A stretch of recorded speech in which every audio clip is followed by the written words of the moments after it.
Mon jardin bat son plein. C'est pas mal le top du moment des récoltes et j'ai décidé de partir en vacances à l'extérieur du Québec. Ha! Septembre, c'est pas mal parfait pour les vacances. La température rafraîchit, l'école recommence, donc les places de touristes sont pas mal moins achalandées et moins chères. Dans l'optique de ne pas passer la moitié de nos vacances en déplacement, on a jeté notre dévolu sur l'opulente ville de New York. Je le sais qu'on pense pas mal plus à béton, gros argent et gratte-ciel qu'à potager quand on pense à la grosse pomme, mais je vous promets qu'il y a en masse de quoi satisfaire tous les amoureux des plantes à New York.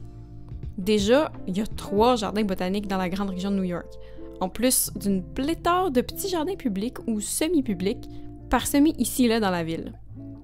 Cet océan d'acier m'a particulièrement donné le goût d'aller voir du vert, ou peut-être un endroit qui a la capacité d'absorber l'odeur de pisse, de poubelles suries et d'humains fermentés. 18 millions d'habitants, ça pue pas mal. Me semble qu'un peu de forêt, ça ferait du bien à mes narines. Toujours est-il, avide de verdure, j'ai pu visiter quelques jardins qui sont pas les jardins botaniques en question. Il y en a des plus frappants que d'autres, ça, c'est mes endroits préférés. Commençons par la suggestion évidente, le High Line. C'est une ancienne ligne de chemin de fer surélevé qui traverse Chelsea puis le Meatpacking District, qui a été bâti en 1933, désaffecté et éventuellement transformé en parc municipal. C'est ouvert depuis 2009, 100% gratis, et maintenant c'est une destination de choix pour tout touriste qui se respecte. Si vous le faites au complet, c'est 2,3 km de marche qu'on peut traverser en une grosse demi-heure si on niaise pas trop en chemin.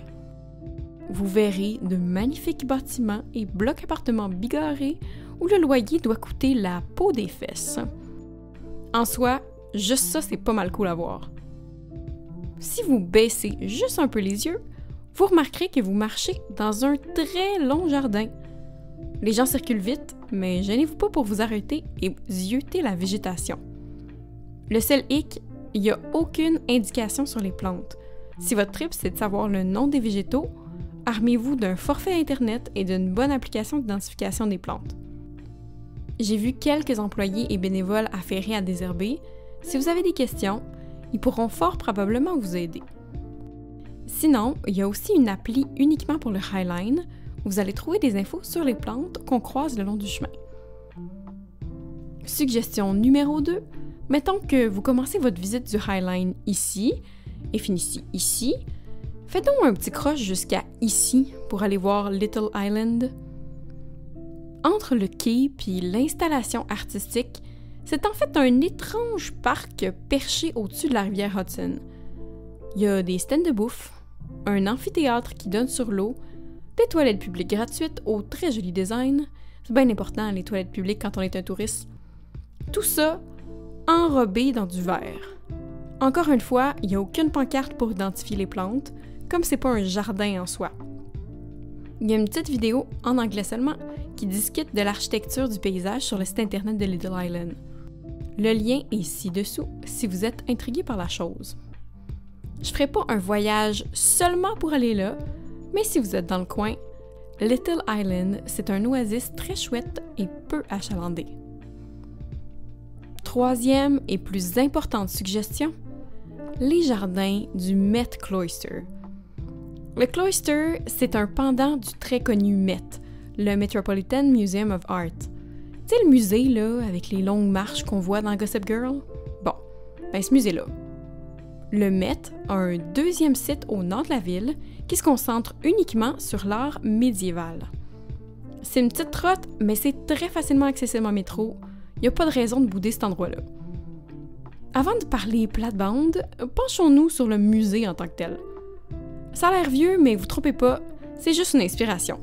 Le musée a été bâti en 1935, à peine plus vieux que la maison où j'habite en ce moment. Reste que le lieu est très impressionnant et vaguement déroutant parce qu'il est bâti à partir de multiples pièces importées de monuments médiévaux.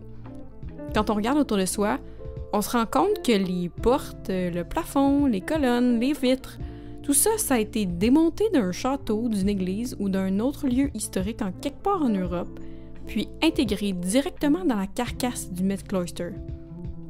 C'est un musée restreint, on fait le tour en 2-3 heures, moins que ça si vous lisez pas les pancartes. C'est chouette là, le vrai Met, mais c'est un musée immense, il y a trop de choses à voir. Je préfère les musées qu'on peut absorber sans indigestion. C'est pour ça que je considère le Cloister comme le musée idéal. Mais le plus beau du Met Cloister, c'est toute la végétation qu'il comprend. Pour le visiter, on peut prendre une route asphaltée ou monter à travers une forêt semi-travaillée qui entoure le musée. Déjà, ça met le ton. Ensuite, le nom le dit, il y a plus d'un cloister ou d'un cloître au sein du musée. Un cloître, c'est une galerie à colonnes qui encadre une cour carrée dans un lieu religieux, genre une abbaye ou une église. On y trouvait souvent un jardin, des petits bancs, un point d'eau, de quoi méditer. Les cloîtres au Met Cloister sont comme le reste du musée, sont démontés ou au moins inspirés de cloîtres existants, et aussi très, très jolis. Certains verdoyants, d'autres plutôt désertiques, mais quand même des jardins. Ce qui m'impressionne de ces jardins, c'est la grande simplicité du type de plantes choisies. Il n'y avait pas d'étiquette, mais j'ai facilement reconnu plein de variétés que j'ai chez moi. Des sédums, de la perovskia, de la menthe, des alliums, de l'origan buissonnant. Comme quoi, on n'a pas besoin d'importer des plantes rares pour faire des magnifiques jardins. Tout est une question d'agencement. Il y a aussi un potager qui est un peu plus exotique, en tout cas selon mes standards québécois. Il y a des arbres de coin qui poussent au centre et il y a d'impressionnants espaliers. Les espaliers, c'est des arbres qui sont finement travaillés pour pousser comme en 2D en suivant différentes formes.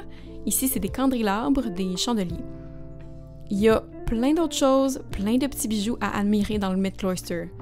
Des tapisseries, des sculptures, des knick-knacks en or. C'est un lieu qui est aux antipodes de l'ambiance de New York. C'est d'un calme que je dirais comme insolite.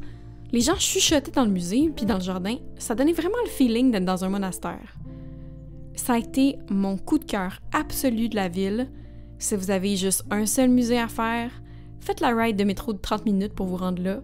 Vous serez absolument pas déçus. À part de ça, j'ai aussi visité un des 3 jardins botaniques dont j'ai parlé plus tôt, mais ça sera pour une autre fois. On se revoit les mains dans terre, guys! Bye!